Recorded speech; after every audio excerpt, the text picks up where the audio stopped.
नमस्कार। भारत के नए क्रिमिनल लॉज में ना एक ऐसा सेंटेंस है जो देखने में तो बहुत मुश्किल लगता है, मतलब सिर चकरा जाए, लेकिन असल में ये एक लाइन कानून की एक बहुत बड़ी गुत्थी को सुलझा देती है। तो चलिए आज इसी पहेली को सुलझाते हैं। हाँ, मुझे मालूम है, ये पढ़कर लग रहा होगा कि भाई ये क्या है, पर घबराइए मत, इसे ना एक कोड की तरह देखिए। बस अगर हमने इस एक लाइन को डिकोड कर लिया तो समझिए कानून का एक बहुत ही फंडामेंटल प्रिंसिपल हमारी मुट्ठी में होगा। तो ये धारा असल में एक ट्रैफिक कंट्रोलर जैसी है।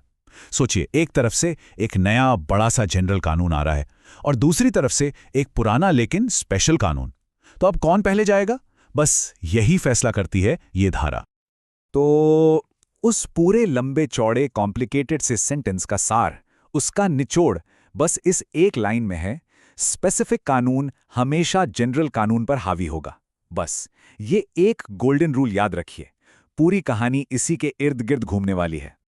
तो चलिए अब इस पहेली को ना टुकड़े टुकड़े करके समझते हैं। सबसे पहले देखते हैं इसका मेन क्लॉज, जो ये सेट करता है कि डिफॉल्ट पोजीशन क्या होगी। मतलब अगर कुछ भी खास ना कहा जाए तो क्या माना जाएगा। इस हिस्से पर गौर कीजिए। ये कानून का ना एक तरह से स्टार्टिंग पॉइंट है। ये बेसिकली ये कह रहा है कि देखो, मैं यानी ये नया कोड BNSS किसी के काम में टांग नहीं अड़ाऊंगा। मैं किसी दूसरे कानून को नहीं छूंगा जब तक कि मुझे ऐसा करने के लिए साफ साफ कहा ना जाए। और हाँ, एक छोटी सी बात, हम बार बार संहिता शब्द इस्तेमाल करेंगे, तो इसका मतलब है यही नया कोड, यानी भारतीय नागरिक सुरक्षा संहिता। ओके, तो ये तो तय हो गया कि नया कानून जनरली दखल नहीं देगा, लेकिन सवाल यह है कि किन चीजों में दखल नहीं देगा, वो कौन सी चीजें हैं जिन्हें ये प्रोटेक्ट कर रहा है। चलिए अब सेंटेंस के अगले हिस्से पर चलते हैं। और ये बहुत इंटरेस्टिंग है। देखिए, ये धारा सिर्फ स्पेशल या लोकल लॉस को ही नहीं बचा रही, ये स्पेशल जुरिस्डिक्शन, स्पेशल पावर्स और यहां तक कि स्पेशल प्रोसीजर, इन सब को प्रोटेक्ट करती है। मतलब कोई भी चीज जो किसी खास काम के लिए बनाई गई है, उसे ये एक तरह का सुरक्षा कवच देती है। और इसके पीछे का लॉजिक भी बड़ा सीधा सा है। देखिए, कुछ मामले इतने यूनिक होते हैं, इतने खास होते हैं कि उनके लिए एक जनरल कानून काम नहीं कर सकता।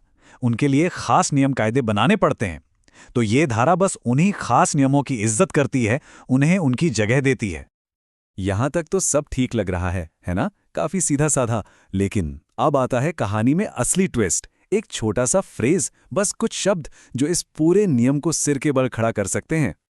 यह है वो मैजिकल फ्रेज, किसी प्रतिकूल विशिष्ट प्रावधान के अभाव में। इसका सीधा सा मतलब है जब तक कि कुछ उल्टा ना लिखा हो। समझ रहे हैं?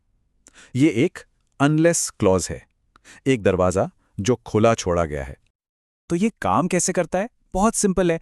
सिचुएशन 1, अगर नया कानून यानी BNSS किसी स्पेशल लॉ के बारे में चुप है, कुछ नहीं कहता, तो वो स्पेशल लॉ वैसे का वैसा चलता रहेगा, कोई असर नहीं। लेकिन सिचुएशन 2, अगर पार्लियामेंट उस स्पेशल लॉ को बदलना चाहती है तो उसे इस नए कानून में, BNSS में साफ साफ लिखना पड़ेगा कि हम इस कानून को बदल रहे हैं। और यही इस क्लॉज की सबसे बड़ी खूबी है। ये पक्का करता है कि कोई भी ज़रूरी स्पेशल कानून गलती से या इशारों में ख़त्म ना हो जाए। जो भी करना है खुलकर लिखकर करना होगा। इससे क्या होता है, कानूनी तौर पर एक स्टेबिलिटी बनी रहती है, कन्फ्यूजन नहीं होता। तो ठीक है, हमने इस कानूनी पहेली को तो सुलझा लिया, एक एक टुकड़ा जोड़कर देख लिया, पर अब बड़ा सवाल यह है कि सो व्हाट? मतलब असल दुनिया में प्रैक्टिकली इस एक धारा से क्या फ़र्क पड़ता है? ये इतनी ज़रूरी क्यों है? अगर आसान भाषा में समझें तो ये धारा हमारे लीगल सिस्टम के लिए एक सेफ्टी वॉल्व की तरह है। पहला, ये कानूनी स्थिरता देती है। ये पक्का करती है कि नए जनरल कोड के आने से पुराने खास कानून अचानक खत्म न हो जाएं। दूसरा, ये स्पेशलाइजेशन की इज्जत करती है। ये मानती है कि भाई साइबर क्राइम या कंपनी लॉ जैसे मामलों के लिए अलग प्रोसीजर चाहिए। और तीसरा, सबसे ज़रूरी, ये केओस को रोकती है। अदालतों में ये लड़ाई नहीं होती कि भाई कौन सा कानून लागू होगा। तो चलिए एक बार फिर से उसी वाक्य पर नजर डालते हैं।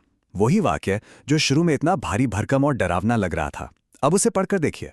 अब इसका एक एक शब्द क्रिस्टल क्लियर लगता है ना? अब सब कुछ लॉजिकल लग रहा है। और ये पूरी चर्चा हमें एक बहुत बड़े सवाल के सामने लाकर खड़ा कर देती है। एक सवाल जो हमेशा से रहा है, किसी भी देश को एक यूनिफॉर्म, एक जैसे कोड की तरफ बढ़ना चाहिए या फिर जो पुराने स्थापित और खास कानून हैं उनकी वैल्यू को समझना चाहिए। जनरल और स्पेसिफिक के बीच का ये सही बैलेंस आखिर कहाँ मिलता है? ये एक सोचने वाली बात है।